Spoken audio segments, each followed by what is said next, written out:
Hello everyone. आज की class में हम लोग सीयूटी एमबीए 2025 के लिए सैंपल पेपर 2 डिस्कस करने जा रहे हैं। इसमें रीजनिंग एंड डीआई के नियर अराउंड टोटल 30 क्वेश्चन है। एक सैंपल पेपर हमने फुल लेंथ मॉक के फॉर्म में आपको दिया था 3 मार्च को। Total 75 question 90 minute CBT mode में। आपने अगर अभी तक उसको अटेम्प्ट नहीं किया है तो डिस्क्रिप्शन में हमने एक लिंक शेयर किया हुआ है, यहाँ से आप फुल मॉक दे सकते हैं। सेम आपका जो एग्जाम होगा उसी लेवल पे मॉक बना हुआ है, तो आप एक मॉक यहाँ से दे सकते हैं। मॉक अटेम्प्ट करने के बाद आपको डिटेल सॉल्यूशन मिल जाएगा रिटर्न फॉर्म में, एंड उसके वीडियो सॉल्यूशन भी जो है हम लोगों ने यूट्यूब पे अपलोड कर दिया है। ठीक है ना। तो आज जो है simple paper 2 reasoning and DI में नियर अराउंड 30 क्वेश्चन हम आपसे डिस्कस करने वाले हैं। और भी अगर आप प्रैक्टिस करना चाहते हैं तो आप अभी कॉन्सेप्ट की टेस्ट सीरीज ज्वाइन कर सकते हैं। 30 फुल लेंथ है, 70 सेक्शनल है। सभी मॉक जो है ये बाइलिंगुअल है फुल लेंथ वाले। तो टाइम तो बहुत कम बचा हुआ है, अभी जितने भी टाइम बचे हुए हैं ना, डेली बेसिस पे 1 से 2, कम से कम 2 मॉक देते रहिए। एंड एनालिसिस में जो क्वेश्चन गलत हो रहा है केवल उसी को करते रहिए। तो लास्ट टाइम में आप जितने क्वेश्चन स्पीड के साथ, ठीक है ना, टाइमर के साथ करेंगे, ये आपके एग्जाम में बेनिफिट होने वाला है। मॉक की प्राइस जो है ये केवल 499 है। अभी कॉन्सेप्ट की वेबसाइट से आप इसको इनरोल कर सकते हैं। अभी कॉन्सेप्ट की वेबसाइट पे जब आप जाएंगे तो एक टेस्ट सीरीज का ऑप्शन बना हुआ है। जब आप इस पर क्लिक करेंगे तो COQP 12 टेस्ट सीरीज का आपको ऑप्शन जो है मिल जाएगा। ठीक है ना। तो यहाँ से आप इनरोल कर सकते हैं। ठीक है। ओके देन फिर स्टार्ट करते हैं आज की क्लास। देखिए, पहला क्वेश्चन दिया गया है, सीरीज का क्वेश्चन है। 18, 20, 23, 32 ऐसे दिया गया है। तो इसका क्या सही आंसर है, देखिए इसको। यहाँ पे 18 है, +1 का स्क्वायर कर दीजिए, तो यहाँ पे वैल्यू कितनी आनी चाहिए, 19 आनी चाहिए। ठीक है। इसमें आपको बताना है कि कौन सा नंबर है जो गलत है, सीरीज में फिट नहीं हो रहा। फिर अगर 19 होता, ठीक है, फिर 2 का स्क्वायर करते तो कितना होता, नेक्स्ट टर्म आ जाता, दैट इज 23। फिर यहाँ पे 23 रखिए, और फिर 1 का स्क्वायर, 2 का स्क्वायर, फिर 3 का स्क्वायर कर दीजिए, तो ये कितना आ जाता आपका, 23 और 9, 32 आ जाता। फिर यहाँ 32 + 4 का स्क्वायर, तो कितना आ जाता, 48 आ जाता। ऐसे ये सीरीज चलती जाती। तो देखिए, 18 ठीक है, 23 ठीक है, 32 ठीक है, 48 ठीक है। गड़बड़ी कहाँ पे है, यहाँ पे 19 होना चाहिए। ठीक है ना। तो सही ऑप्शन क्या होगा, ऑप्शन ए। ठीक है ना। एक सेकेंड। चलिए नेक्स्ट क्वेश्चन देखिए। अब ये क्लासिफिकेशन का क्वेश्चन है। इसमें क्या दिया गया है कि which word does not belong with the other. ठीक है। हेडिंग है, बॉडी है, लेटर है, क्लोजिंग है। तो देखिए, ये हेडिंग, बॉडी और क्लोजिंग, ये सब क्या है, लेटर के ही पार्ट हैं। तो डिफरेंट क्या हो जाएगा, लेटर। तो ऑप्शन सी जो है ना इसमें सही है। ठीक है ना। देखिए क्या दिया गया है इसमें कि Vincent has a paper route, each morning ही deliver 37 each paper to the customer in his neighborhood. It take Vincent 50 minutes to deliver all the paper. If Vincent is sick or has some other plan, his friend Thomas who live on the same street will sometime deliver the paper for him. तो आपको इसमें बताना है कौन सा सही है। पहला दिया गया स्टेटमेंट कि विंसेंट एंड थॉमस, ठीक है, live in the same neighbourhood. ठीक है। अब देखिए, ये जो थॉमस है, ठीक है, सेम स्ट्रीट में रह रहा है ना। तो सेम स्ट्रीट का मतलब क्या है कि सेम नेबरहुड है। तो गली सेम है तो मोहल्ला भी तो सेम होगा। तो पहला तो सही है। ठीक है ना। दूसरा क्या है, it take Thomas more than 50 minute, कोई मतलब नहीं। आप ये कैसे कह सकते हैं कि इसको 50 मिनट ज्यादा लगेगा। फिर क्या दिया है, it is dark outside when Vincent began his deliver, कोई मतलब नहीं। Thomas would like to have his own paper route, वो अपने रास्ते जाएगा, कहीं कोई कंफर्मेशन है। जो चीजें एकदम 100% कंफर्म निकले उसको आप टिक करिए। ठीक है। वो किस रास्ते जाएगा नहीं जाएगा ये कहाँ से कहा जा सकता है, ऐसा तो कुछ स्टेटमेंट में है नहीं। ये कंफर्मेशन है कि जो स्ट्रीट है वही नेबरहुड है। Option A. इसको देखिए, फिर ये स्टेटमेंट और एजम्पशन का क्वेश्चन है। क्या दिया गया है कि you are hereby appointed as a programmer with a probation period of 1 year, and your performance will be reviewed at the end of the period for confirmation. ठीक है। एक अपॉइंटमेंट लेटर आपको मिला है, और केवल 1 साल तक है आपकी जॉब, उसके बाद से रिव्यू किया जाएगा। ठीक है। अच्छा रहेगा, प्रमोशन होगा, और खराब रहेगा तो फिर आप हट भी जाएंगे। ठीक है। अभी आर्मी वाला एक था ना जिसमें 4 साल तक रहेगा, क्या नाम था उस स्कीम का,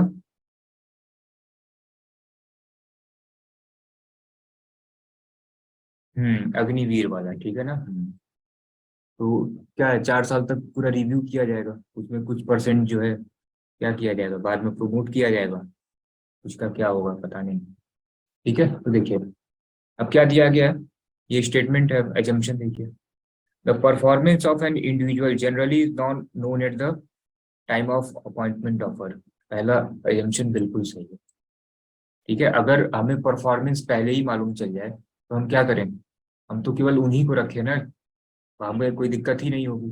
सपोज कीजिए कि आपको 1 साल तक रखा हमने, फिर उसके बाद से आपकी परफॉर्मेंस को हमने मेजर किया, ठीक है, आप नहीं अच्छा परफॉर्म कर पाए, अब आपको हम हटाएंगे, तो इसमें कंपनी का ही नुकसान होना है, क्योंकि स्टार्टिंग में आपके ट्रेनिंग पे भी तो पैसा खर्च किया गया है।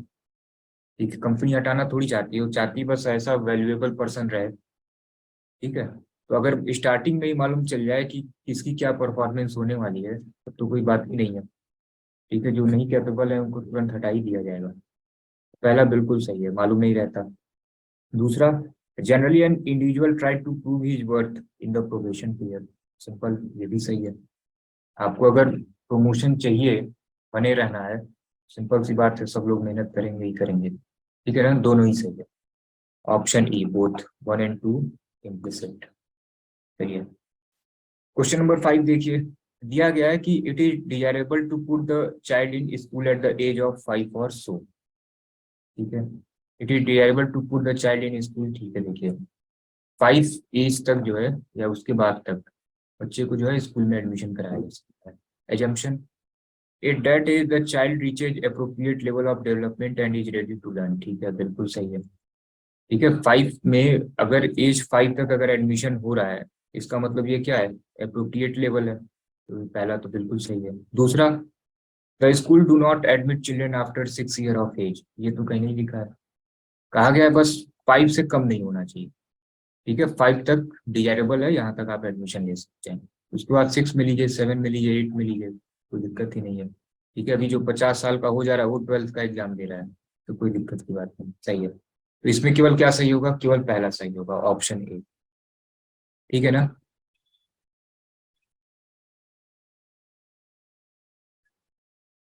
नेक्स्ट क्वेश्चन देखते हैं, क्योंकि ये भी स्टेटमेंट का ही क्वेश्चन है। क्या दिया गया है,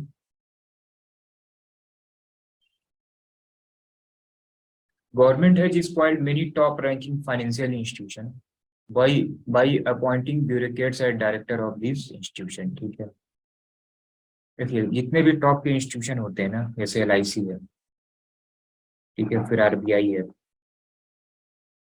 ये सब जगह हो गया, सेबी हो गया। अब इसमें आप अगर किसी IAS और PCS अधिकारी को आप रख देंगे, यही तो ब्यूरोक्रेट होते हैं, ठीक है, तो फिर ये गया फिर। ठीक है, क्योंकि यहाँ पे अगर आप डायरेक्टर अपॉइंट हुए हैं तो आपकी जो है एजुकेशन क्वालिफिकेशन जो है इसके अकॉर्डिंग होनी चाहिए। फाइनेंस में आपका एक्सपर्टीज होना चाहिए, ठीक है, इकोनॉमी में आपका एक्सपर्टीज होना चाहिए। ठीक है ना, तो यहाँ पे अगर ब्यूरोक्रेट को आप रख देंगे तो फिर वो बर्बाद होना ही है। तो गवर्नमेंट ने क्या किया है, फाइनेंस जितने भी टॉप के रैंकिंग फाइनेंशियल इंस्टीट्यूशन है, देखिए लिखा हुआ है फाइनेंशियल इंस्टीट्यूशन, ठीक है, उसमें अगर आप डायरेक्टर जो है ब्यूरोक्रेट को रख देंगे, बर्बाद तो होगा ही होगा। कंक्लूजन देखिए इससे क्या निकलेगा, government should appoint director of the financial institute taking into consideration the expertise of the person in the area of finance. बिल्कुल सही। जब फाइनेंशियल इंस्टीट्यूशन है तो आप उसी के एक्सपर्टीज को रखिए। ठीक है ना, सही है पहला। दूसरा, the director of the financial institute should have expertise commensurate with the financial work carried out by the institute. सही है, जो भी डायरेक्टर है उसके पास क्या होना चाहिए, पर्टिकुलर एरिया में एक्सपर्टीज होना चाहिए। सही है, ठीक है ना, तो दोनों ही दो जो है इसमें सही है, ऑप्शन डी। नेक्स्ट आइए, दिया गया है कि population increases couple with depleting resource. किसी भी क्वेश्चन में डाउट है ना तो आप एक बार रिपीट लिख दीजिएगा, फिर से रिपीट कर देंगे। ठीक है ना, देखिए क्या दिया गया है कि population increases couple with the depleting resource is going to be the scenario of many developing country in day to come. ठीक है, देखिए पॉपुलेशन इंक्रीज हो रहा है, रिसोर्स कम हो रहा है, सिंपल सी बात है, पॉपुलेशन इंक्रीज होगा, रिसोर्स कम होगा, क्या कंक्लूजन निकल रहा है कि the population of developing country will not continue to increase in future. ये नहीं कह सकते आप। ठीक है, कि रिसोर्स अगर कंटिन्यू कम हो रहा है तो इन फ्यूचर पॉपुलेशन कम हो जाएगी। जैसे जैसे पॉपुलेशन बढ़ रहा है रिसोर्स तो कम ही हो रहा है, लेकिन उसके बाद भी पॉपुलेशन क्या हो रही है, बढ़ ही रही है। तो ये आप नहीं कह सकते कि फ्यूचर में जो है पॉपुलेशन क्या होगी, कम हो जाएगी, पहला गलत हो जाएगा। दूसरा देखिए, it will be very difficult for the government of developing country to provide its people decent quality of life. ये दूसरा वाला सही है। ठीक है, गवर्नमेंट के लिए प्रॉब्लम हो जाएगी कि आप ये जो है क्वालिटी स्टैंडर्ड ऑफ लिविंग जो है प्रोवाइड कर पाए, कैसे, आप ये बताइए। पॉपुलेशन बढ़ेगी, रिसोर्स कम होगा, जब रिसोर्स कम होगा तो स्टैंडर्ड ऑफ लिविंग क्या होगी, कम होगी। ठीक है ना, सिंपल। तो केवल जो है ऑप्शन बी सही है, ओनली कंक्लूजन टू फॉलो। ठीक है, नेक्स्ट देखिए, एट्थ दिया गया है कि,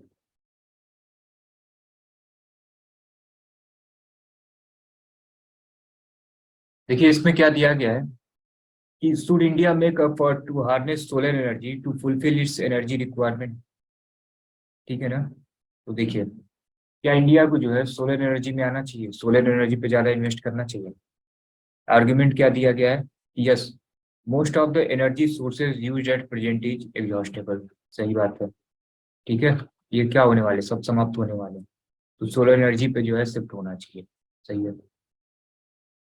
ठीक है ना, दूसरा, no, harnessing solar energy require a lot of capital which India lacking.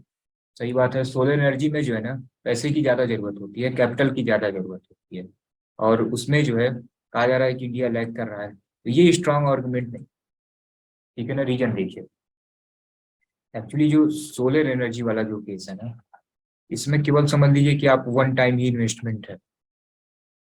बाकी जो आप एनर्जी ले रहे हैं, आपने पेमेंट किया, ठीक है, चलिए कोल आ गया। सोलर एनर्जी में क्या है, वन टाइम इन्वेस्टमेंट है, एक बार आप प्लांट लगाइए, ठीक है, उसके बाद से फिर आपको बार बार पेमेंट तो नहीं करना पड़ेगा ना, तो जो थोड़ा बहुत रिपेयरिंग रिपेयरिंग जो है सो है, एक बार आपने प्लांट लगा दिया। ठीक, ठीक है, तो ये कोई लॉजिक नहीं है, ये स्ट्रॉन्ग आर्गुमेंट नहीं है। ठीक है, अगर कैपिटल कम है तो आप कहीं से लोन वोन ले लीजिए, लेकिन एनर्जी वाला प्रॉब्लम जो है ये क्या होगा, सॉल्व हो जाएगा। लेकिन ये जो बार बार खरीदा जा रहा है, ठीक है, तो उसमें क्या है, उसमें तो ज्यादा पैसे जाएंगे ना, और वो हमेशा के लिए है भी नहीं। तो स्ट्रॉन्ग आर्गुमेंट वन जो है ये स्ट्रॉन्ग। ठीक है ना, नेक्स्ट देखिए, nine, should there be a student union in college या university. Argument, no, this will create a political atmosphere in the campus.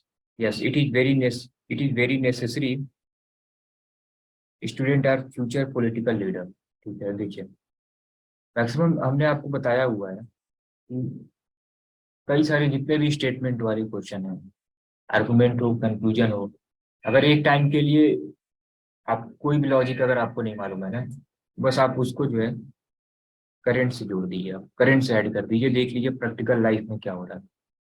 अब ये देखिए स्टूडेंट यूनियन वाली बात है, तो कहा जा रहा है कि हाँ पॉलिटिकल एटमॉस्फेयर क्रिएट होता है, और कहा जा रहा है नहीं, पॉलिटिकल लीडर के लिए ये, ठीक है, मैक्सिमम पॉलिटिकल लीडर जो है सब कहाँ से आते हैं, सब यूनिवर्सिटी से ही आते हैं। ठीक है ना, देखिए दोनों ही आर्गुमेंट जो है स्ट्रांग है। क्यों, क्योंकि ये भी सही है कि पॉलिटिकल एटमॉस्फेयर क्रिएट होता है, प्रैक्टिकल लाइफ से आप कनेक्ट करिए, बहुत सारी ऐसी यूनिवर्सिटी है, ठीक है ना, जिसमें इसको बैन कर दिया गया है। तो कुछ लॉजिक है, तभी तो उसको बैन किया गया है, इसका मतलब वो चीजें क्या है, सही है। अच्छा, कहीं कहीं पे अभी भी इलेक्शन चल रहा है, इसका मतलब जरूरी है, इसलिए वहां बैन नहीं किया गया है। तो दोनों ही आर्गुमेंट क्या है, स्ट्रांग है। करेंट से आप ऐड करिए, मालूम चल जाएगा। ठीक है, तो ये जो स्टूडेंट यूनियन है ना, कुछ फायदे हैं कुछ नुकसान भी है। ठीक है, ये चीजें हैं, अभी आप कॉलेज में हैं ही, आपको मालूम होगा। तो इसमें जो है दोनों ही आर्गुमेंट जो है स्ट्रांग है, बोथ वन एंड टू। ये टेंथ वाला देखिए क्या है, severe drought is reported to have set in several part of the country. ठीक है, तुरंत कुछ नहीं आपको मालूम है ना, ठीक है, जैसे कुछ लोगों ने बिल्कुल पढ़ाई नहीं है स्टेटमेंट वाला, तुरंत प्रैक्टिकल लाइफ से कनेक्ट करिए, स्टेटमेंट के 90 से 95% क्वेश्चन, 99% क्वेश्चन आपके सही हो जाएंगे। क्या दिया गया है, ये ड्रॉट वाला केस जो है ये रिपोर्ट हुआ है ना, ठीक है, कोर्स ऑफ एक्शन क्या होना चाहिए, जो स्ट्रॉन्ग कोर्स ऑफ एक्शन हो। Government should immediately make arrangement for providing financial assistance to those affected. अब जो अफेक्टेड हुए हैं उनको क्या किया जाए, फाइनेंशियल असिस्टेंस दिया जाए, पैसे दिए जाए उनको। दूसरा, food water and food should immediately be sent to all those area to save the people and cattle। आप ये बताइए तुरंत किया क्या जाता है?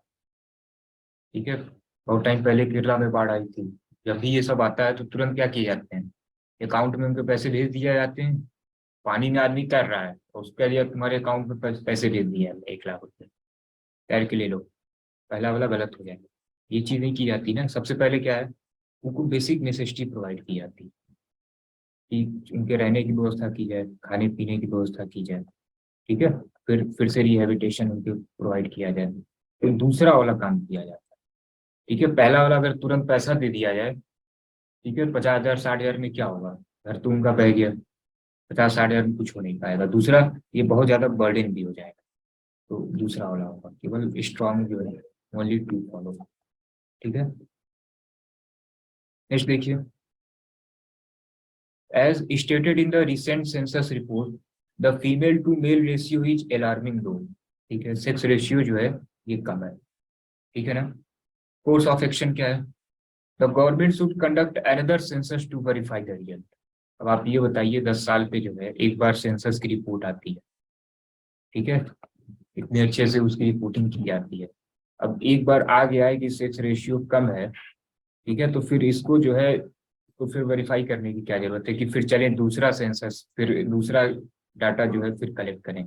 इसी को कलेक्ट करने में 10 साल लग जा रहा है एक तरीके से। ठीक है, तो ये पहला वाला गलत है।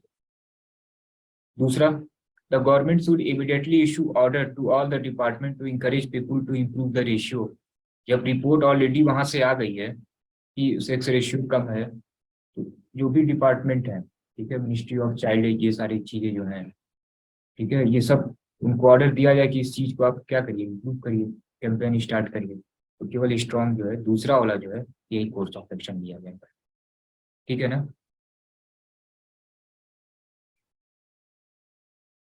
जो भी हो, बॉय का रेशियो बढ़े या, ठीक है, नंबर बढ़े या गर्ल्स का बढ़े, इसमें कोई इशू नहीं है। लड़कियां भी बढ़ रही है, लड़के अगर कम हो रहे हैं फिर वो भी दिक्कत है ना। नेक्स्ट देखिए, नेक्स्ट क्या है, the government has recently fixed the fee for professional courses offered by the unaided institution which are much lower than the fees charge last year. ठीक है, देखिए इस क्वेश्चन में एक बच्चे का डाउट ये है कि यहाँ पे ऑल द डिपार्टमेंट नहीं, यहाँ पे रिलेटेड डिपार्टमेंट होने चाहिए। ठीक है ना। हाँ, तो ये भी ठीक ही है, रिलेटेड डिपार्टमेंट अगर रहेगा तो ये ज्यादा करेक्ट रहेगा। अब देखिए, अगर इस टाइप का क्वेश्चन अगर आता है ना, एनटीए अगर इसको बना रहा है तो इस टाइप के क्वेश्चन पे क्लेम किया जा सकता है, क्योंकि अगर ये सेक्स रेशियो कम है तो इसमें सारे डिपार्टमेंट थोड़ी ना पार्टिसिपेट करेंगे और सारे डिपार्टमेंट थोड़ी ना कैंपेन स्टार्ट करेंगे। ठीक है ना। अब जैसे सेक्स रेशियो कम हो रहा है, ठीक है, अब इसमें ट्रांसपोर्ट मिनिस्ट्री क्या कर लेगा। ठीक है, तो ये जो है रिलेटेड डिपार्टमेंट होना चाहिए। अब देखिए, एजेंसी पे डिपेंड करेगा कि वो किसको सही कर रहा है। अब अगर ऑल द डिपार्टमेंट लिखा है ना, तो अगर रियल में देखा जाए तो ये भी गलत हो जाएगा, रिलेटेड डिपार्टमेंट सही होना चाहिए। आपकी बात सही है। ठीक है ना। इस टाइप के अगर क्वेश्चन आते हैं एग्जाम में तो फिर क्लेम किया जाएगा इसको। ठीक है ना। रिलेटेड अगर नहीं लिखा है ना तो फिर बोथ रॉन्ग होना चाहिए। हमने ध्यान नहीं दिया, ऑल द डिपार्टमेंट लिखा है, अगर हो सकता है कि एजेंसी जो है ऑप्शन बी भी दे दे या बहुत गलत भी कर दे। ठीक है ना। माइन्यूट सा थोड़ा सा मिस्टेक है इसमें, रिलेटेड होता तो ऑप्शन बी बिल्कुल सही होता। ठीक है, डी टिक करिए अभी के लिए इसको। ठीक है, क्योंकि रिलेटेड नहीं लिखा है और ऑल बिल्कुल गलत हो जाएगा।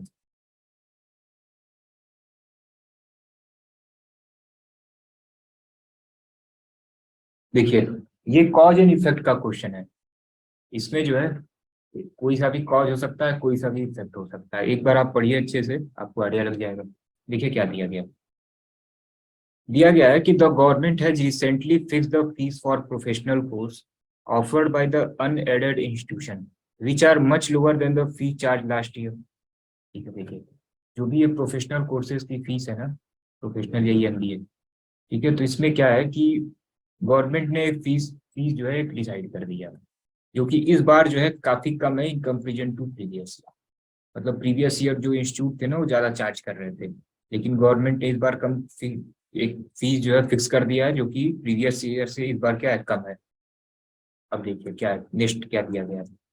The parents of the aspiring student launch a severe, ठीक है, agitation last year protesting against the high fees charge by the unaided institution. अब आप बताइए इसमें से कॉज क्या हो सकता है और क्या इफेक्ट हो सकता है। तो सिंपल सी बात है, ये कॉज है और ये वाला क्या है, ये इफेक्ट है। ठीक है, क्या किया गया, प्रोटेस्ट किया गया।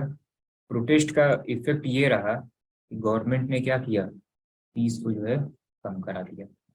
ठीक है, तो ये कॉज है और ये क्या है, इफेक्ट है। तो देखिए ये स्टेटमेंट ए है और ये स्टेटमेंट बी है, यहाँ ए और बी लिखा होना चाहिए। ठीक है, तो देखिए statement two is the cause and statement one is effect. तो ऑप्शन बी जो है ना ये सही है।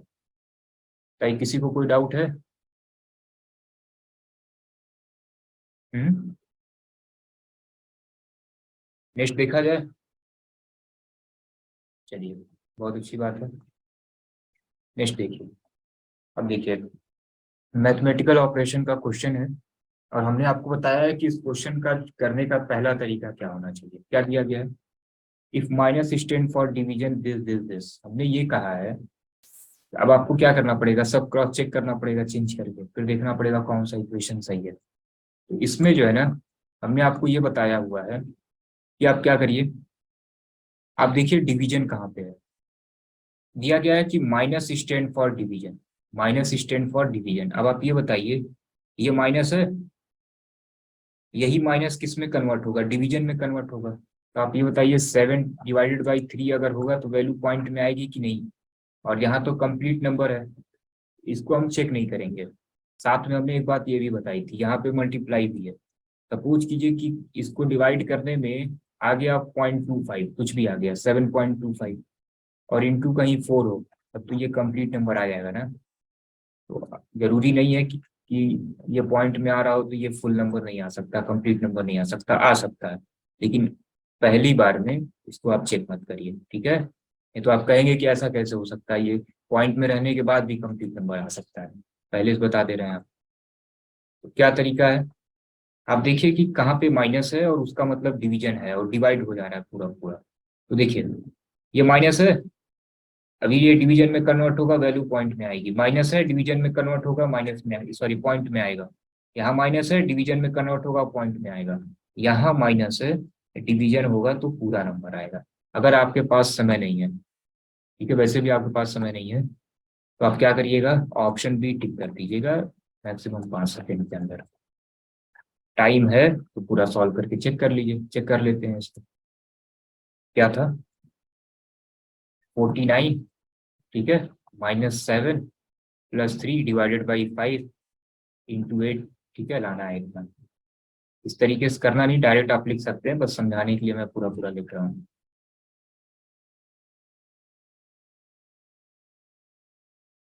देखिए माइनस का क्या मतलब है, डिवीजन। प्लस का क्या मतलब है, इंटू। डिवीजन का क्या मतलब है, माइनस। और इंटू का क्या मतलब है, प्लस। फिर आप बोर्ड मास वाला तरीका जानते होंगे, सबसे पहले क्या करना है, डिवाइड करना है, तो यहाँ क्या होगा 7, फिर इंटू 3 - 5 + 8। इस तरीके से लिख के नहीं करना है, डायरेक्ट यहीं से मल्टीप्लाई कर दीजिए ना। तो ये कितना हुआ, 21 -5 + 8। तो ये कितना हुआ, 29 - 5 24। सिंपल, ऑप्शन बी टिक कर दीजिए। तो देखिए आपके एग्जाम में क्वेश्चन इस तरीके से होते हैं कि 5 से 6 सेकेंड में, मैक्सिमम 30 सेकेंड में हो जाए। कुछ ही ऐसे क्वेश्चन होंगे, टोटल अगर रीजनिंग में सपोज कि ये 30 क्वेश्चन है ना, तो 4 से 5 ऐसे क्वेश्चन होंगे जो 1 मिनट से ज्यादा टाइम लगेगा, सब अंदर टाइम में हो जाएगा। इनकेस सपोज कि ये टफ बन ही जाए, सिंपल सी बात है, कट ऑफ कम होगी। नेक्स्ट देखिए, ठीक है, 14 देखिए क्या दिया गया है। देखिए दिया गया है कि 5 student participated in the scholarship examination. ठीक है, सुधा स्कोर हाइयर देन पूजा। देखिए सुधा का जो स्कोर है ना ये पूजा से ज्यादा है, ठीक है। दूसरा, कविता स्कोर लोअर देन सुमा, ठीक है। कविता का स्कोर जो है ये सुमा से कम है, ठीक है। तो कविता का स्कोर जो है सुमा से कम हो गया, तो यहाँ पे सुमा लिख लेते हैं, ये सुधा करना पड़ेगा, ठीक है। और ये कविता लिख लेते हैं,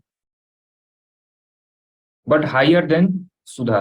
लेकिन कविता का स्कोर जो है ना ये सुधा से क्या है, ज्यादा है, ठीक है। अब देखिए, दिया गया है कि ममता स्कोर बिटवीन पूजा एंड सुधा। ममता का जो स्कोर है ना ये पूजा और सुधा के बीच। तो आप ये बताइए, यहाँ पे हम ममता कर लें और इसका स्कोर किसके बीच में है, पूजा और सुधा के बीच में है, तो यहाँ पे पूजा कर देते हैं, यहाँ पे सुधा हो गया। पूरा देखिए, सब फिट हो गया। एक बार फिर से एक बार क्रॉस चेक कर लीजिए। सुधा स्कोर हाइयर देन पूजा, ये फाइनल लाइन है। सुधा स्कोर जो है ये देखिए पूजा से अधिक मार्क्स है, सही है। कविता स्कोर लोअर देन सुमा, देखिए कविता का स्कोर सुमा से कम है, ये भी सही है। लेकिन सुधा से अधिक है, सुधा से अधिक है। ममता का स्कोर पूजा और सुधा के बीच में है, ये देखिए ममता का स्कोर जो है ये देखिए सुधा और पूजा के बीच में है, सही है। सबसे कम मार्क्स किसके हैं, पूजा के हैं। समझे? किसी को कोई दिक्कत है, यस या नो बताइए।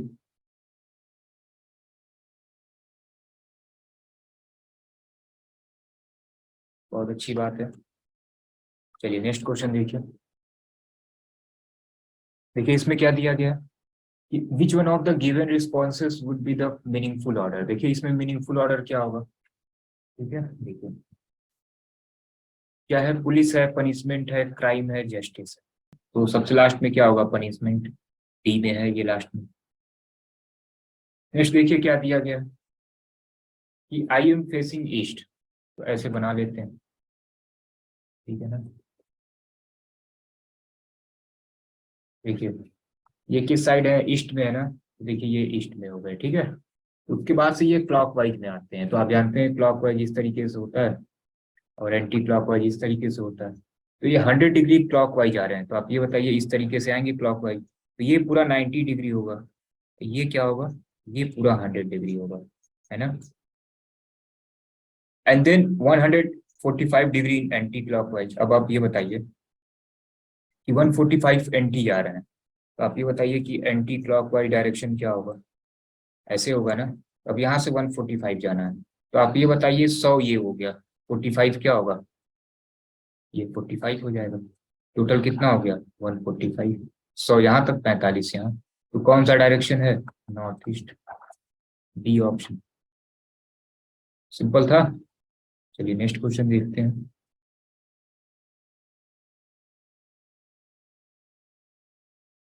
देखिए सिलॉग का क्वेश्चन है, और सिलॉग के तो आप मास्टर हो गए होंगे। देखिए क्या दिया गया है, दिया गया है कि ऑल पिनार रॉड। अब आप ऑलरेडी आपने पढ़ लिया है, डायरेक्ट आपको एक बार आंसर बताते हैं, फिर डिटेल में एक्सप्लेनेशन बताते हैं, ठीक है। देखिए सपोज कीजिए आपके पास 5-6 सेकंड का टाइम, आपने ये स्टेटमेंट पढ़ा, ऑल पिनर रॉड, सम रॉड और चैन, ऑल चेन आर हैमर, ठीक है ना। वैसे भी सीयूटी का एग्जाम इतना थोड़ा सा लेंदी रहेगा ना कि टाइम थोड़ा सा कम पड़ेगा। कंक्लूजन देखिए क्या लिखा है, सम पिन आर हैमर, और दिया गया है कि नो पिन इज हैमर। तो सिंपल सी बात है, पहले और तीसरे में क्या होगा, आइदर और। केवल ऑप्शन डी में है पहले और तीसरे में आइदर और। आप तुरंत डी टिक करके जो है ना बाद में इसको आप इसको टिक कर सकते हैं पूरा। टाइम है तो आप एक बार और क्रॉस चेक कर लीजिए, अदरवाइज ठीक है। सपोज कि ये आखिरी क्वेश्चन है, 2 सेकंड का टाइम है, आप कर सकते हैं। चलिए अब डिटेल सॉल्यूशन देखते हैं इसका। कितने सेकंड में किया था आप लोगों ने, जरा चैट बॉक्स में बताइए। चैट बॉक्स में हमें बस टाइम बताइए कि कितने सेकंड में इसको किया था आपने लगभग, एक आइडिया लगी हमें। बहुत अच्छी बात है, विमलेश यादव 5 सेकंड में, शिवम 15 सेकंड, सब देखिए सेकंड में होना चाहिए। कोई कह रहा है 25 मिनट, लेकिन बाद में उन्होंने लिख दिया टोटल, नहीं तो एक अटैक आ जाता अभी सुबह सुबह। बहुत अच्छी बात है, हमें लगा 25 मिनट इसी पे लग गया, अब तो हो गया फिर। चलिए सबका जो है 10 से 15 सेकंड 20 सेकंड में मैक्सिमम आ जा रहा है, बहुत अच्छी बात है।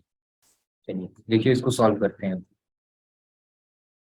क्या दिया गया है कि ऑल पिन आर रॉड। देखिए ये सारे पिन जो है ना ये रॉड है।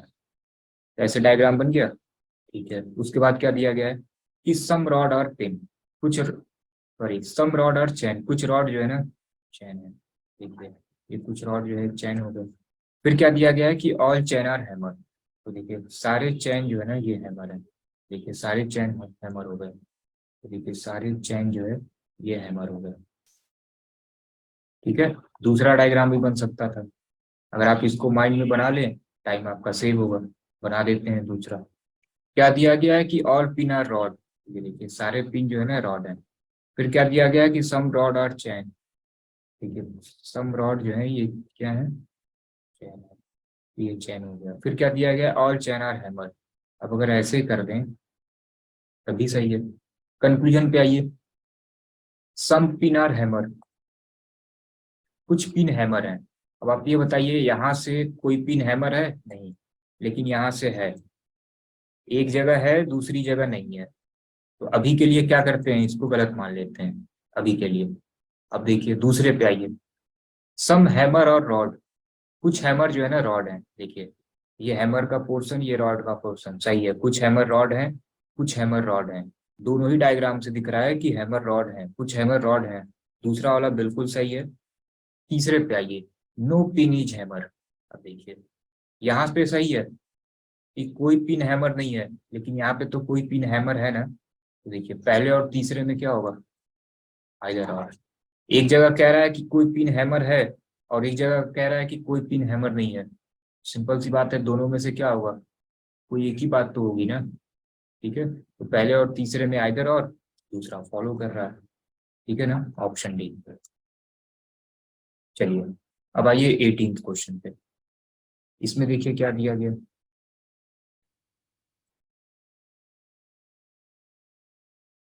देखिए इस क्वेश्चन को, क्या दिया गया है कि सम बुक्स आर पेपर। देखिए कुछ बुक जो है ना ये पेपर है। ठीक है, फिर देखिए क्या है, सम पेपर आर डेस्क, कुछ पेपर जो है ना डेस्क है। तो देखिए कुछ पेपर जो है ये डेस्क होगा। नेक्स्ट देखिए क्या है, ऑल डेस्क आर चेयर, सारे डेस्क जो है ना ये चेयर है। तो देखिए सारे डेस्क जो है ये चेयर होगा। ठीक है, चलिए नेक्स्ट देखिए। ऑप्शन देखिए, सम बुक्स आर चेयर। अब आप ये बताइए क्या कोई बुक चेयर है। ये तो सिमिलरिटी कुछ मिल ही नहीं रही है, पहला गलत। ठीक है ना, कुछ नो करके लिखा होता तो कुछ और डायग्राम सोच सकते थे। नो करके लिखा नहीं है तो दूसरा डायग्राम बनाने का कोई मतलब नहीं है। ठीक है ना, सम पेपर आर चेयर। देखिए कुछ भी करेंगे आप, सम पेपर आर चेयर तो होगा ही होगा, तो दूसरा वाला सही है।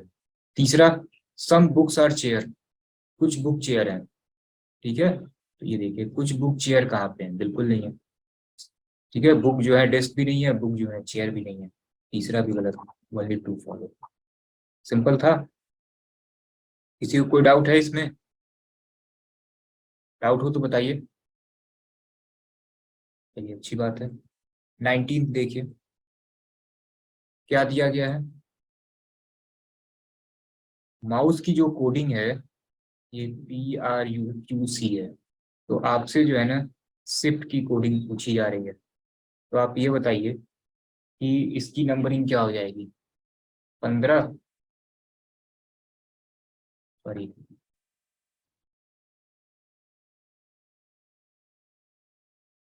13, 15, 21, 19। ठीक है ना, इसकी क्या होगी, 16, 18, 21, 17, 3। ठीक है, अब देखिए क्या हो रहा है। 13 से 16 प्लस 3, 15 से 18 प्लस 3, 21, 21 वही बीच में सेम है। 19 से 17 दो कम, 5 से 3 दो कम, आखिरी में दो का क्या हो रहा है, दो कम हो रहा है ना। देखिए काम करते हैं, टी की वैल्यू कितनी होती है 20, दो कम करिए कितना होगा 18, 18 की वैल्यू क्या होती है आर। देखिए कहाँ कहाँ पे दिया हुआ है, ऑप्शन बी और सी में दिया गया है आर। अब देखिए स्टार्टिंग में भी नहीं चेक करेंगे क्योंकि वी और वी सेम है, आखिरी का भी नहीं चेक करेंगे डी और डी। अब हम सेकेंड को टारगेट करते हैं। ये क्या है, एच की वैल्यू कितनी होती है 8, तीन बढ़ रहा है 15 से 18 हो रहा है, 3 प्लस हो रहा है, तो 8 में प्लस 3 कर देंगे 11। ठीक है, 11 की वैल्यू क्या होती है ए। ठीक है, तो देखिए जरा कहीं है ऑप्शन बी। सिंपल, पूरा चेक करने की जो है जरूरत ही नहीं है। सिंपल था। किसी को कोई डाउट? चलिए नेक्स्ट क्वेश्चन देखते हैं। देखिए, ये क्वेश्चन जो है ना, मैट्रिक्स और लीनियर अरेंजमेंट का है। आपने सिलेबस में देखा होगा, और लास्ट टाइम इस टाइप का क्वेश्चन आया भी था। तो लीनियर अरेंजमेंट में तो रैंकिंग वाले क्वेश्चन आ जाते हैं, ये मैट्रिक्स अरेंजमेंट का है। देखिए क्या दिया गया है कि P Q R S and T finish the work working from Monday to Saturday, ठीक है ना। One of the day being a holiday, each working overtime only on one of the day, ठीक है। अब देखिए, यहाँ सबसे पहले एक काम करते हैं, डे लिख लेते हैं, ठीक है ना। तो मंडे है, ट्यूसडे है, वेनेसडे है, थर्सडे है, फ्राइडे है, सैटरडे है। अब देखिए जरा क्या दिया गया है। दिया गया है कि R and T did not work overtime on the first day. देखिए पहले दिन जो है ना, आर और टी ये ओवर टाइम नहीं करते, ठीक है। चलिए कोई नहीं। फिर दिया गया है कि Q work over time the next day after the holiday. देखिए हॉलीडे के बाद क्यू वर्क करता है, तो ये देखिए हमने लिख लिया, हॉलीडे के बाद क्यू वर्क करता है, ठीक है ना। हॉलीडे पहले आएगा, क्यू बाद में आएगा। नेक्स्ट देखिए, the overtime work done on the previous day of the holiday was by R. Holiday के पहले किसने काम किया है? आर ने काम किया है। तो हॉलीडे के पहले आर ने काम किया है, इसको ऐसे लिख लिया। अब देखिए टोटल हैं कितने, एक दो तीन चार पाँच, पाँच हैं, और एक दिन तो संडे हो जाएगा, टोटल 6 दिन का काम है। अब देखिए फिर दिया गया है कि there was a 2 day gap between the day on which P and Q work overtime. अब आप ये बताइए कि क्यू यहाँ पे आ गया, और 2 दिन का गैप है पी और क्यू में, तो 2 दिन हुआ, एक एच हो गया, हॉलीडे हो गया, और एक आर वाला दिन हो गया जिस दिन उसने काम किया है। तो यहाँ पे क्या आएगा? पी आएगा। देखिए कितना सिंपल है। अब आखिरी देखिए, P work over time the next day after the over time day of, और एस। ये देखिए सिंपल सी बात है, पी किसके बाद आ रहा है? इसके बाद आ रहा है। अब बचा कौन आखिरी में? पी बचा। इतना सिंपल था, ठीक है। आपको लेंदी नहीं देखना था, आपको बस एक एक स्टेटमेंट पढ़ना था, जैसे जैसे कहा गया था वैसे वैसे करना था। आइए जरा क्वेश्चन पे। क्या दिया गया है कि टी ने कब काम किया है? तो आखिरी में किया है, और किसके बाद किया है? क्यू के बाद किया है, ठीक है ना। तो क्या है? On the next day on which Q work, तो ऑप्शन बी सही है। और फिर क्या है कि how many day gap was there between the day on which P and T work overtime. तो पी और टी में जरा देखिए कितने दिन का गैप है। पी और टी में कितने दिन का है? 3 दिन है। सिंपल, ठीक है ना। और कोई कह रहा है कि टी को सबसे पहले रख दीजिए, चलिए आपकी बात मान लेते हैं। टी को सबसे पहले रख दिया। टी को सबसे पहले रखने का क्या मतलब है? ये मंडे है, ये ट्यूसडे है, वेनेसडे, थर्सडे, फ्राइडे, सैटरडे है। और पहली लाइन लिखी गई है कि मंडे को आर और टी काम नहीं कर सकते, तो टी पहले कैसे आएगा? पहली लाइन पढ़िए। ये जो सीक्वेंस लिखा गया, क्या लिखा गया? मंडे ट्यूसडे वेनेसडे का ये सीक्वेंस है। मंडे को टी नहीं आ सकता, आर और टी नहीं आ सकते मंडे को। क्लियर है अब? हाँ या ना लिखिए, फिर आगे बढ़ें। और जो ऐसे स्टेटमेंट वाले जो लेंदी क्वेश्चन है ना, इसको आप कोशिश किया करिए कि आखिरी में रखा करिए, ठीक है। क्योंकि जितने देर में उस क्वेश्चन को आप पढ़ेंगे, अभी तो था ना कि आपने वो पूरा पढ़ा, एक सेट आपने बना लिया, तो उससे 2 क्वेश्चन आ गए। कभी कभी सिर्फ एक क्वेश्चन आएगा। तो जितने देर में उस क्वेश्चन को पढ़ेंगे ना आप 20 वाले को, उतनी देर में आगे के 2-3 क्वेश्चन आप कर लेंगे। तो कोशिश करिए कि ये जितने लेंदी वाले क्वेश्चन है, इसको आप बिल्कुल आखिरी में किया करिए, ठीक है ना। चलिए देखिए इसको करते हैं। क्या दिया गया है कि in a queue Amrita is tenth from the front, ठीक है। स्टार्टिंग से जो है ना, ये 10th पोजीशन है, ठीक है। चलिए, and Mukul is 25th from here, and Mamata is in the middle of two. Mamata जो है ना, क्या है? दोनों के बीच में है, ठीक है। टोटल 50 है, ठीक है। And what does the Mamata occupy from the front, ठीक है। देखिए आप ये बताइए कि टोटल 50 स्टूडेंट हैं, ठीक है ना। और अमृता की पोजीशन क्या है? स्टार्टिंग से 10 है। और मुकुल की पोजीशन क्या है? ये बैक से कितना है? 25 है। और ममता जो है इसी के बीच में है। तो आप ये बताइए, टोटल 50 बच्चे, ठीक है। स्टार्टिंग से इनकी पोजीशन कितनी पे है, 10th पे है। और मुकुल से पीछे से पोजीशन कितनी है, 25 पे है। तो आप ये बताइए बीच में कितने लोग बचे, 15 लोग बचे। ठीक है, और ममता की पोजीशन इसी बीच में होगी। इसको कैसे किया जाए, देखिए स्टार्टिंग से 10th पोजीशन पे कौन है, अमृता है। और बैक से 25th पोजीशन पे कौन है, मुकुल है। इसी के बीच में 15 गैप है, और इन्हीं दोनों के बीच में ठीक जो है ममता है। तो आप ये बताइए कि कोई 15th पोजीशन होगी, 7 इधर 7 इधर, 14 हुआ। और ये 15th वाली पोजीशन पे कौन है, मतलब ये 8th वाली पोजीशन पे यहाँ पे कौन है इसके बाद, ममता है। तो पूछा गया है कि फ्रंट से ममता की पोजीशन क्या होगी। तो देखिए ये 10 हुआ, ये 7 हुआ, और ये जिस पे है ममता पोजीशन 1 हुआ। तो कितना हो जाएगा, 18। सिंपल था। तो 18 जो है ये सही आंसर हो जाएगा। चलिए नेक्स्ट क्वेश्चन देखिए। देखिए ये जो है वेन डायग्राम का क्वेश्चन है, और लास्ट ईयर जो है दोनों शिफ्ट कंबाइन करके वेन डायग्राम से 11 क्वेश्चन आए थे। पहले शिफ्ट में 8, दूसरे शिफ्ट में 3। इंपॉर्टेंट है वेन डायग्राम। देखिए दिया गया है कि in an examination 60% of the student pass in English and 70%, ठीक है, पास इन मैथ्स। 20 जो है दोनों में फेल है। और फिर दिया गया है कि 25 स्टूडेंट दोनों में पास हैं, तो टोटल नंबर ऑफ स्टूडेंट कितने हैं। अब आप हमें ये बताइए, हमने आपको ये चीज बताई थी, एक फॉर्मूला बताया था।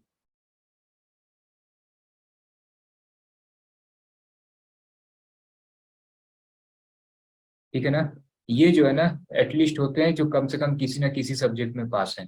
तो आप ये बताइए जब 20 दोनों में फेल हैं तो इसका मतलब 80% ऐसे स्टूडेंट हैं जो किसी न किसी में पास हैं। इंग्लिश में पास होने वाले कितने हैं, 60%। और इसमें पास होने वाले कितने हैं, 70%। ठीक है, दोनों में कॉमन कितने हैं बता दिया जाएगा भाई। ये कितना हुआ, 130 या 80, इसका मतलब दोनों में पास होने वाले कितने हैं, 50%। अब आप ये बताइए कि दोनों में पास होने वाले 50%, इनकी वैल्यू कितनी है, 2500। तो 100% की वैल्यू कितनी होगी, यहाँ डबल हो रहा है तो यहाँ पे भी क्या हो जाएगा, डबल हो जाएगा। 5000। इसको कराया भी था सीरीज वाले ने। नेक्स्ट क्वेश्चन देखिए। दिया गया है कि in a town 130 people, 66 read magazine L, 56 magazine M, 63 N, 27 this. ठीक है, देखिए 3 न्यूज़पेपर है। ये एल हो गया, ये एम हो गया, ये एन हो गया। आपको किसी ने बताया है कि सबसे पहले क्या करते हैं, कॉमन वाला फिल करते हैं।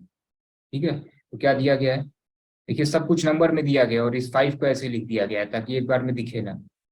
ठीक है, हिंदी में जबकि लिखा गया है 5 people read all the 3 magazine, तो ये 5 यहाँ पे फिल कर लीजिए। ठीक है, उसके बाद से देखिए क्या दिया गया है, एल और एम देखते हैं। एल और एम में देखिए कितना कॉमन है, only 27 read L and M. ये बताइए 27 एल और एम में होना चाहिए, 5 ऑलरेडी हो चुका है तो कितना होगा, 22 होगा। आखिरी में जरा क्वेश्चन देखिए क्या पूछा गया है कि how many people read only magazine L, तो हम यही केवल एल वाला ही देखेंगे। एल और एन में जरा देखिए कितना कॉमन है, 23 read L and N. L और एन में 23 है, ये 5 हो गया तो कितना हो गया, 18। अब देखिए हमने आपको बताया है कि ये जो पूरा है ना ये मैगजीन एल हो जाएगा, और सिर्फ ये वाला जो पोजीशन है ये वनली होता है। जो आपको वेन डायग्राम वाली बेसिक जो क्लास थी स्टार्टिंग में यही बताया था, स्टार्टिंग के 5 मिनट में। ये बताइए एल वाले कितने हैं, 66। 22, 5 और 18 प्लस करके 66 से माइनस करिए, कितना आ रहा है, 21। सिंपल। एल पढ़ने वाले कितने हैं, 21। ठीक है ना, सेम अगर आपने वो कॉन्सेप्ट वाली क्लास की है कर लेंगे। इसको देखिए, देखिए थोड़ा सा लेंदी हो गया ये, और ये प्रीवियस ईयर का क्वेश्चन है, फर्स्ट शिफ्ट का क्वेश्चन है आई थिंक, पीवीटी एमबीए। क्या दिया गया है, in a survey of 400 college students regarding their preference of their kinds of food। ठीक है, ये पास्ता पिज्जा बर्गर है आपका फेवरेट। और दिया गया है कि 25% said they like pasta and pizza and all, ऐसे करके दिया गया है। सारा डाटा जो है इकट्ठा करते हैं। ठीक है ना, देखिए क्या दिया गया है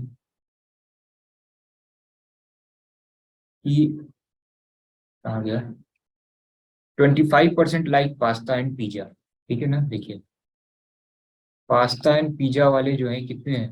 25%। 25% मतलब 400 का 25% कितना होगा? 100। ठीक है। 25% से they like pasta and burger. तो पास्ता एंड बर्गर वाले भी कितने हैं? 25% मतलब 100। यहाँ तक हो गया? ठीक है, नहीं यहाँ तक हुआ। 20% like pizza and burger. Pizza and burger वाले कितने हैं? 20%। ठीक है, 20% का कितना मतलब हुआ? 80। ठीक है। अब आइए इधर। 10% से दे लाइक ऑल थ्री। ठीक है। तो पास्ता, पिज्जा, बर्गर, ये कितना हो गया? 10%। 10% का मतलब 40। ठीक है। फिर और आगे आइए, क्या दिया गया है? 60% of the student like pasta. अब देखिए, पास्ता वाले कितने हैं? 60% है पास्ता। ठीक है। 60% मतलब 6 into 4। ठीक है, 240। उसके बाद क्या है? 65% लाइक पिज्जा। तो आप ये बताइए पिज्जा वाले कितने हैं? 400 का 65% करिए, 260। और आखिरी बर्गर वाले कितने हैं? 55%। 400 का 55% कितना होगा? 220। चलिए, ठीक है ना, जगह की थोड़ी सी शॉर्टेज हो रही है, कर लेता हूँ, यहाँ पे हो जाएगा।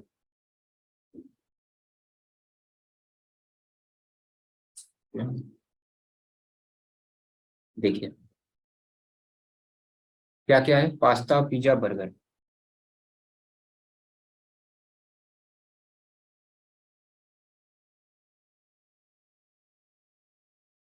ये जो है पास्ता कर लेते हैं, इसको जो है पिज्जा कर लेते हैं, इसको बर्गर कर लेते हैं। ठीक है। देखिए, क्वेश्चन हमसे क्या पूछा गया है कि how many student like only pizza. तो केवल हमें पिज्जा वाले पे फोकस करना है।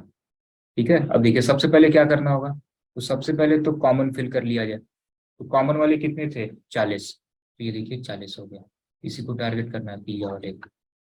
अब देखिए जरा पास्ता और पिज्जा में कितना कॉमन है। पास्ता और पिज्जा सबसे स्टार्टिंग में कितना दिया गया है? 100। तो 40 हो गया, तो यहाँ पे कितना होगा? 60। कितना आसान सा क्वेश्चन। पिज्जा और बर्गर में देखिए कितना है? पिज्जा और बर्गर में 80 है। 40 हो गया है, तो कितना होगा? 40। पिज्जा वाला कितना है? 260। और ऑलरेडी 60। ठीक है, 140 हो चुका है, 260 में 140 माइनस कर दीजिए, कितना आएगा? 120। सिंपल था ना? एकदम सेम आसान क्वेश्चन था। चलिए इसको देखिए, ये इसका क्वेश्चन है। डीआई पाई चार्ट दिया गया है। दिया गया कि the pie chart show the percentage of employ working in different government department. ठीक है, ये देखिए परसेंटेज दिया गया है डिफरेंट डिपार्टमेंट में। टोटल एम्प्लॉय 1200 है। अब देखिए, और ये जो है ना नंबर ऑफ फीमेल दिया गया है। क्वेश्चन देखिए, पहला question, what is the total number of male working in department manager, HR and clerk. ठीक है। अब देखिए, आप ये बताइए डिपार्टमेंट मैनेजर में टोटल कितना है परसेंटेज? 37%। ये देखिए मैनेजर वाले में टोटल बार सभी में कितने इंप्लॉई हैं? 1200 हैं। टोटल इंप्लॉई कितने हैं? 37%। 37% का क्या मतलब हो जाएगा? 100 तो कैंसिल ही हो जाएगा। 444। तो ये टोटल कितना आ गया? टोटल इंप्लॉई कितने हैं? 444। इसमें फीमेल कितनी है? 200। तो मेल कितने हो जाएंगे? 244। अब आप आ जाइए एचआर में। एचआर में 13%। 1200 का 13%। तो 1200 मतलब 12 into 13 कर दीजिए, कितना हो जाएगा? 156। ठीक है। और एचआर में फीमेल कितनी है? 116, माइनस कर दिए, कितना होगा? 40। आखिरी क्लर्क। तो क्लर्क वाला कितना परसेंटेज है? 16%। 1200 है, 16%। जीरो जीरो कैंसिल, 12 into 16 कितना होगा? 192। माइनस क्लर्क में कितनी फीमेल है? 80। तो मेल कितने होंगे? 112। ठीक है, जरा टोटल करिए, कितना होगा? 396। ठीक है। आप केवल आखिरी का ही ऐड कर लीजिए, 6 कहाँ पे है? सिर्फ यहाँ पे है। ऑप्शन डी सही होगा। ठीक है ना? चलिए नेक्स्ट क्वेश्चन देखते हैं। इसमें क्या दिया गया है कि what is the ratio of female working in department manager and clerk and male in department. ठीक है। अब आप ये बताइए कि डिपार्टमेंट मैनेजर और क्लर्क में फीमेल कितनी है? तो ये मैनेजर और क्लर्क में 200 और 80, तो ये कितना हो गया? 280। फीमेल निकल गया। अब मेल का रेशियो देखिए किसमें? एचआर और मार्केटिंग में। तो आप ये बताइए, एचआर में निकला हुआ है मेल कितने हैं? 40। ठीक है ना? और ये मैनेजर का निकला हुआ था। हमें किसका निकालना है, मार्केटिंग का भी मेल निकालना है। तो देखिए निकाल लेते हैं। मार्केटिंग में टोटल कितने, 26% है, तो 1226। ये लिखने की जरूरत थी, नहीं लिख दिया आपने। 12 × 26 करिए, कितना होगा? 312, ठीक है। और ये बताइए इसमें फीमेल कितनी है मार्केटिंग में? 167, माइनस कर दीजिए 145। ये मेल निकल के आ गया। ठीक है, तो ये 280 हो गया, और ये 185 हो गया, 5 से चला जाएगा ना। 56:37। सिंपल था। चलिए नेक्स्ट देखिए। दिया गया है कि number of female working in manager department is what percent of total number of employ working in all department. अब आप ये बताइए, मैनेजर डिपार्टमेंट में फीमेल कितनी है? 200। और टोटल एम्प्लॉय कितने हैं? 1200। कितना जा रहा है? 1/6। 1/6 की वैल्यू 16.66। ये किसके अप्रॉक्स है? 17% के अप्रॉक्स। इनको नहीं समझ में आया, वो पूरा डिटेल दिखे। क्या पूछा जा रहा है? पूछा जा रहा है कि जो फीमेल, ठीक है, वर्किंग मैनेजर डिपार्टमेंट है ना, ये टोटल एम्प्लॉय के कितने परसेंट हैं? कैसे निकालते हैं? 200/1200 × 100। ठीक है, ये कितना जाएगा? 6। 100/6, 16.66। ये किसके अप्रॉक्स में है? 17% के अप्रॉक्स में है। जो आपको अच्छा लगे करना, आपको इसी तरीके से। 29th, what is the central angle corresponding to the total number of clerk.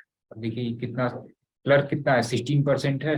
Central angle निकालने के लिए क्या करिए, परसेंटेज कहीं पर लिखा हुआ, अपॉन 100 करना होगा, और 360 से क्या करना होगा? मल्टीप्लाई करना होगा। 0 0 कैंसिल, ये 8 और 5। इसको देखिए अप्रॉक्स में काटा जा सकता है। 5 7 या 35, 8 × 7 56। सिंपल सी बात है, वैल्यू क्या होगी? 56 से अधिक आएगी। क्यों?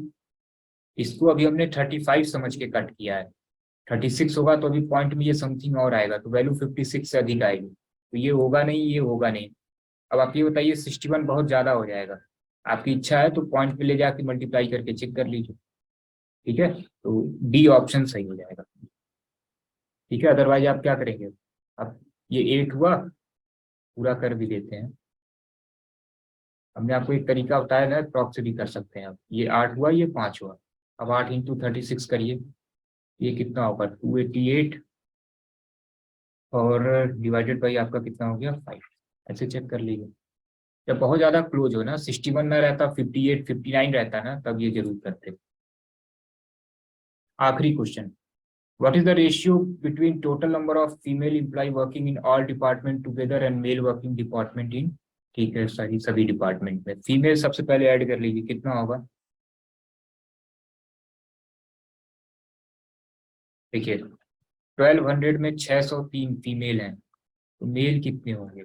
597। इसी का रेशियो निकाल दीजिए, 3 से चला जाएगा।